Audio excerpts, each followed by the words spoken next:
Let's talk a little bit about Conviction. I know that it's based off your true story, Betty Ann, and I'd love to just kind of hear about where, what the difference between what really happened and what was shot on film. Just kind of go into that if you can.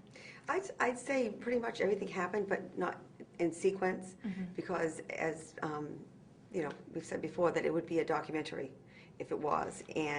But on that film, the actors acted exactly the way the people, like Sam Rockwell. I'm watching that film, and that's my brother. Really? You know, Juliette Lewis, she nailed Rosanna Perry, and I can't wait for Rosanna to see this movie. But the sequence sometimes was a little different. But other than that, that's the true story. And we compressed events sometimes. You know, there are things that happened in a certain way.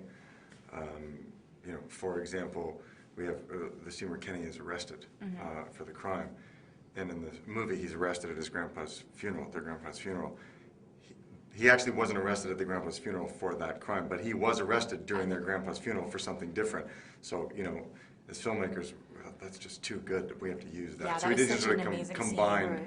events, but it wasn't like we made up, oh, let's have him be arrested at a funeral because that's dramatic. That actually happened. Right. Almost exactly like that. Right. You know, it just happened to be for a Exactly. different offense. So for It was something for a innocuous. minor It was- infraction. Because like So- Hillary says, what is it, for a parking ticket? And I think it was It something like probably that. was. It was It like was something overdue like parking that. tickets. But we decided to make it for murder. 'Cause Yeah. So you still have the feelings, you remember when Yeah. that happened, but it just wasn't for, you know, he wasn't arrested for the murder, so. And how much input did you have while they were making the movie? Did you just kind of like provide them with the story and then just took a step back, or did you actually have a lot of hands-on work with it? Well, providing them with the story took a lot, because first I talked to Tony for like 14 hours one day, and then I talked to Tony and Pamela Gray for 14 hours. The screenwriter, right? And then I talked with Sam, Hillary, and Tony for 14 hours. By the time I was finished, I felt like I was in years of therapy, because you start from here. And so, I mean, I talked a lot about the story, and then Hillary sent her dialect coach to my house and taped me for 2 hours so she could learn how I spoke, Right. which I find laughable, because people laugh at the way I talk. They're like, somebody's really going to learn how to talk like you? And then Hillary came to my house after that, and it was funny because we were in a restaurant, and she was ordering food, and somebody thought it was me ordering, and it was the people that work for me. They thought it was Betty Ann talking. We're like, what? And the same thing happened on set. I was on set a lot, like I would say 75% of the time. Oh wow, yeah. Yeah, And and she was a tremendous resource to everybody. That's great. That's I mean, here's the incredible. process, the way because this was years in the making. Right. Initially, as Betty Ann says, we spent a lot of time just hearing the stories. Then Pamela and I went away and made a movie of it, you know, wrote Right. a script. So, and then once that was done, and, you know, we'd call Betty Ann for questions, documents we needed, and we sort of went off on our own, and then came back once it was finished, and particularly once we knew we had it ready to go, then Betty Ann was very, very involved. So how important was it for you to have a woman as the screenwriter, or is that just kind of how it worked out? Well, Pamela wrote my first film, A Walk on the Moon, and we had a very close relationship. And this was a great challenge, you know, because we were taking basically a 40-year story, because we include their childhood. Right.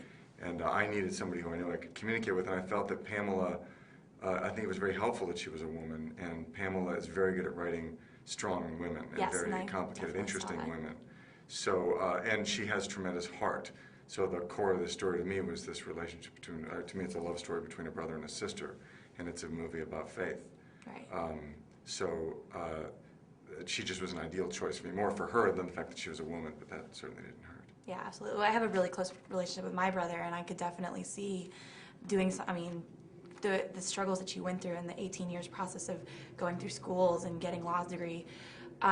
What sort of what not motivated you, because I understand that, but watching it on screen and unfolding for you, did it just kind of bring it all back for you, or had you enough time away from it to kind of see what the oh, no, differences it brings it back every time. I've seen it 3 times now, and just when they start the music, they start the beginning with Kenny and myself jumping on, that was my grandfather's truck, the sideboards of it, and it seems like it was yesterday. Right. And it brings back a lot of emotion, and I wonder still that our life is really on that film. It's hard to even believe it, but.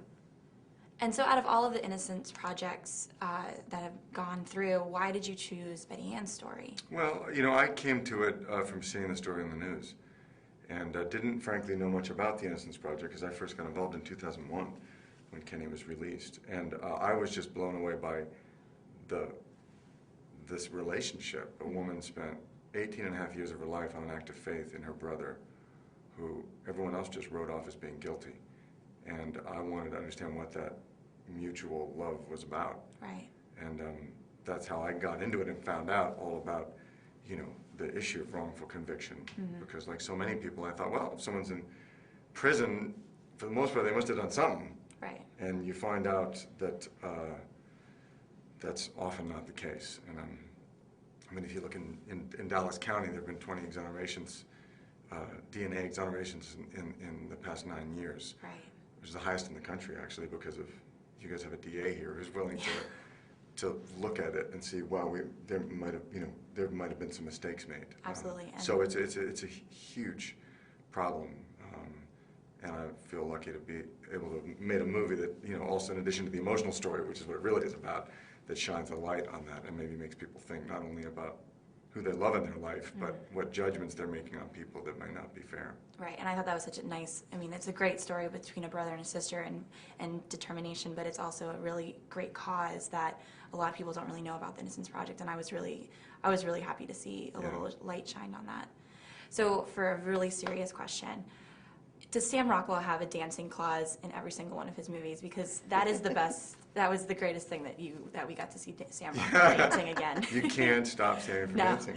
Well, the true fact is that my brother streaked across the stage to Running Bear. True story. True story.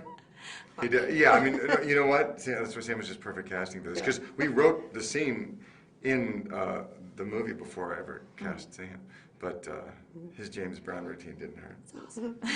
Well, guys, thank you so much. I really appreciate you. it. It's been wonderful chatting with you. Thanks.